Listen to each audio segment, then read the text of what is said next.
Hi students, welcome to KC Botany. நம்ம இந்த இடத்துல 11th Botany, அதாவது Pure Science Botany students பார்த்தீங்கன்னா half வலிக்கான last minute revision questions தான் பார்க்க போகிறோம். ஆல்ரெடி நம்ம வந்து சாப்டர் வைஸாக இருக்கக்கூடிய important questions top most 2 mark 3 mark 5 marks எல்லாமே அப்டேட் பண்ணியாச்சு. ஸோ ஃபைனலாக நான் சொல்லக்கூடிய கொஷின்ஸும் ரிவிஷன் பண்ணிட்டு போங்க. கண்டிப்பாக இதுலேருந்து நம்ம எக்ஸ்பெக்ட் பண்ணுறது கிட்டத்தட்ட ஒரு 3லேருந்து 4 5 மார்க்ஸ் கண்டிப்பாக நம்மளால் என்ன பண்ண முடியும் அப்படின்னா அட்டன் பண்ண முடியும். ஃபஸ்ட்டு நீங்கள் புக் பேக்கை நல்லா படிங்க. நிறைய ஸ்டூடெண்ட்ஸ் இன்டீரியர் தான் கேட்டுட்ருக்கீங்க. நீங்கள் புக் பேக்கை நல்லா படித்தாலே போதும். அதுலேருந்தே நம்ம மோஸ்ட்லி எல்லா கொஷின்ஸும் என்ன பண்ண முடியும், அப்டேட் பண்ண முடியும். ஸோ நமக்கு வந்து என்ன மாதிரியான 5 மார்க்ஸ் வந்து கண்டிப்பாக உண்டு அப்படின்னா, ஒரு வாழ்வியல் விளைவு சரிங்களா, ஆக்சின் சைட்டோகைனின் ஜிப்ரலின் இந்த மாதிரி பார்த்தீங்களா, அதுலேருந்து ஒரு வாழ்வியல் விளைவு கொஷின்ஸ் வந்து கேட்பாங்க. அதே மாதிரி சைக்கிள் சரிங்களா, 13 14லேருந்து ஒரு சைக்கிள் கொஷின்ஸ் வந்து இருக்கும்.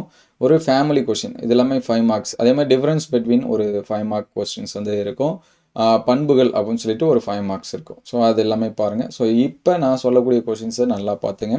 ஸோ ஃபஸ்ட்டு சாப்டர் 5ல் ஃபேமிலி கொஷின், அதாவது பொட்டானிக்கல் டிஸ்கிரிப்ஷன் இருப்பாங்க. கலைச்சொல் விளக்கம் அப்படின்னு சொல்லிட்டு இருக்கும், அல்லது பொருளாதார முக்கியத்துவம். ஸோ நீங்கள் கலைச்சொல் விளக்கம் நல்லா படித்து வச்சிங்க. குறிப்பாக டாட்ராமெட்டல் கிளைட்டோரியா டெர்னேஷியா. ஒரு சில டைம் வந்து என்ன கேட்குறாங்கன்னா மியூசா பாரடிசிக்கா கேட்குறாங்க.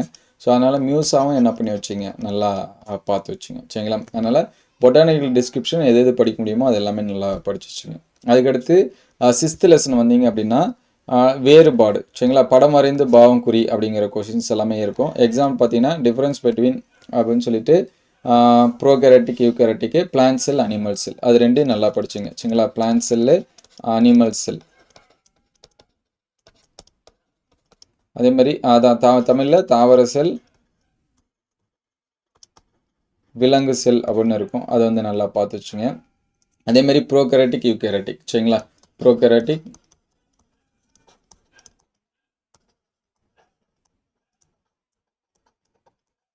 யூகேரட்டிக் அப்படின்னு இருக்கும், அது வந்து நல்லா பார்த்துங்க. அதே மாதிரி படம் வரைஞ்சி பாவம் குறி அப்படின்னு சொல்லி பார்க்குறப்ப இந்த மைட்டோகாண்ட்ரியா, குளோரோபிளாஸ்ட்டு, பிளான்ட் செல்லு இதெல்லாமே நல்லா படிச்சிருங்க. அதுக்கடுத்து ஃபங்க்ஷன் அப்படின்னு ஒரு கொஷின் கேட்பாங்க. செல்ஸோட பணி, மைட்டோகாண்ட்ரியாவோட பணி, நியூக்ளியஸ் இதோட பணி சரிங்களா, அது எல்லாமே நல்லா பார்த்துருங்க. அதுக்கடுத்து 8th லெசன் வந்தீங்க அப்படின்னா டிஎன்ஏவோட ஸ்ட்ரக்சர், ஆர்என்ஏவோட டைப்ஸு இது வந்து பார்த்துருங்க. அதாவது ஒரு சில டைம் டிஎன்ஏ பண்புன்னு கேட்கலாம், டிஎன்ஏ அமைப்புன்னு கேட்கலாம், அது வந்து பார்த்துருங்க. நொதிகளோட பண்பு நல்லா படிச்சிருங்க. நீரின் பண்பு, என்சைம், வாட்டர் கேரக்டர் சரிங்களா, இது ரெண்டும் பார்த்துருங்க. 8th லெசனில் இதுலேருந்து கொஷின் கேட்பாங்க. அதுக்கடுத்து 15th லெசன் வந்தோன்னா வாழ்வியல் விளைவு, அதாவது physiological effect, auxin cytokinin gibberellin, இது 3 நல்லா படிச்சிருங்க. இதுலேருந்து நமக்கு வந்து 2 மார்க்ஸ் உண்டு சரிங்களா. அந்த நுனியாதிக்கம், ரிச்மான் லாங் எஃபெக்ட்டு, போல்டிங் இந்த மாதிரியான கொஷின்ஸ் இருக்கும், அதை பார்த்துருங்க. 9th லெசன் வந்தீங்க அப்படின்னா ரூட்டு, ஸ்டெம், லீஃப், அதாவது ஒரு வேறுபாடு கொஷின் 9th லெசன் வந்து கேட்பாங்க. இருவித்திலை ஒரு வித்திலை தண்டு, இருவித்திலை ஒரு வித்திலை வேறு, இருவித்திலை ஒரு வித்திலை இலை அப்படின்னு சொல்லிட்டு. அதனால் அந்த வேறுபாடு கொஷினை 3மே என்ன பண்ணி வச்சிங்க, படித்து வச்சிங்க சரிங்களா. ஒன்று நான் எல்லாமே படிப்பேன்னா எல்லா லெசனும் படிச்சுருங்க, அல்லது 5th சாப்டரில் இருக்கக்கூடிய 5 மார்க்ஸு, 6th சாப்டரில் இருக்கக்கூடிய 5 மார்க்ஸு, 8th சாப்டரில் இருக்கக்கூடிய 5 மார்க்ஸ், இது எல்லாமே நல்லா பாருங்கள். 10th சாப்டரில் நமக்கு ஈஸியான 5 மார்க்ஸ் இருக்கும் சரிங்களா. சாட்டுக்கட்டை, வைரக்கட்டை இந்த மாதிரி இருக்கும். ஆனுவல் ரிங்கு சரிங்களா, வளர்ச்சி வளையம் அப்படின்னு சொல்லிட்டு இருக்கும். ஸோ இந்த கொஷின்ஸ் எல்லாமே என்ன பண்ணுங்கள், நல்லா பாருங்கள்.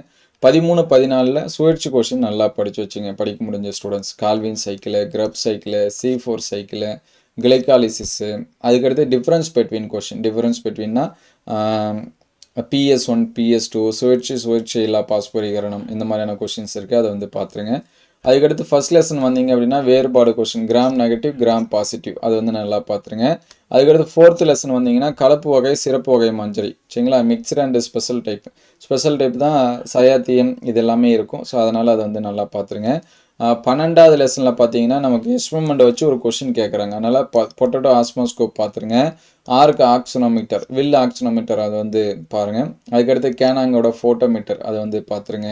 அதுக்கடுத்து 13வது லெசனில் ஆழிக்குழல் புனலாய்வு, அது வந்து பார்த்துருங்க. அதுக்கடுத்து ஆல்கால் நொதித்தல், புண் எக்ஸ்பெரிமெண்ட் அப்படின்னு சொல்லுவோம், அது 13 14ல் இருக்கும். இந்த கொஷின்ஸ் எல்லாமே என்ன பண்ணுங்கள், நல்லா பார்த்து வச்சுருங்க. அதேமாதிரி டயக்ராம் கொஷின்ஸ் எல்லாமே நல்லா பாருங்கள். ஸோ உங்களுக்கு வந்து இது வந்து புக் பேக் கொஷின், ஸோ இது வந்து மார்க் பண்ணி வச்சுங்க. சாப்டர் 1ல் இருக்கக்கூடிய கொஷின், சாப்டர் 1லையும் 2லையும் மட்டும் அதிகமாக இருக்கும், அதனால் இந்த 2 கொஷின் பாருங்கள். சாப்டர் 3ல் இந்த கொஷின்ஸ் எல்லாமே பார்த்துங்க. 6 7, இது வந்து 7, 7 8 9 10 அதே மாதிரி 4th லெசன்லேயும் 6 7 8 9 10 5th லெசனில் 5 6 7 8 9 10 6th 6 7 8 9 10 7th பார்த்தீங்கன்னா 7th 10 11 12 13 இது சரிங்களா 13 14 8th லெசனில் 6 7 8 9 10 9த்லேயும் அதே தான் 10th பார்த்தீங்கன்னா 8 10 12 11 18 19 11th 6 7 8 9 10ங்க 12th 6 7 8 9 10 13ல் 8 9 10 14ல் 7 9 அதுக்கடுத்து 15ல் பார்த்தீங்கன்னா 7 8 9 10 11 ஸோ இந்த கொஷின்ஸ் எல்லாமே பாருங்கள் டயக்ராம் கொஷின்ஸ் எல்லாமே நல்லா ரிவைஸ் பண்ணி வச்சுங்க இது பார்த்தாலே உங்களுக்கு வந்து கம்ப்ளீட் ஆகிடும் ஸோ நம்ம அப்டேட் பண்ண கொஷின்ஸ் எல்லாமே நான் வீடியோ லிஸ்ட்டில் டிஸ்கிரிப்ஷனில் தரேன் நீங்கள் செக் பண்ணிங்க அல்லது வந்து யூடியூப்பில் செக் பண்ணும்போது கேசி பாட்டனி அப்படின்னு சொல்லிட்டு டைப் பண்ணிடுங்க சரிங்களா டைப் பண்ணிங்கன்னா நம்ம அப்டேட் பண்ண கொஷின்ஸ் எல்லாமே வரும் ஸோ கமெண்ட்டில் மறக்காமல் பியூர் சயின்ஸ் அப்படின்னு சொல்லி டைப் பண்ணிடுங்க நிறைய பேர் தேடிட்டு இருக்காங்க உங்களுக்கு எல்லாமே ஹெல்ப்ஃபுல்லாக இருக்கும் டவுட்னா கமெண்ட் பண்ணுங்கள் தேங்க்யூ ஆல்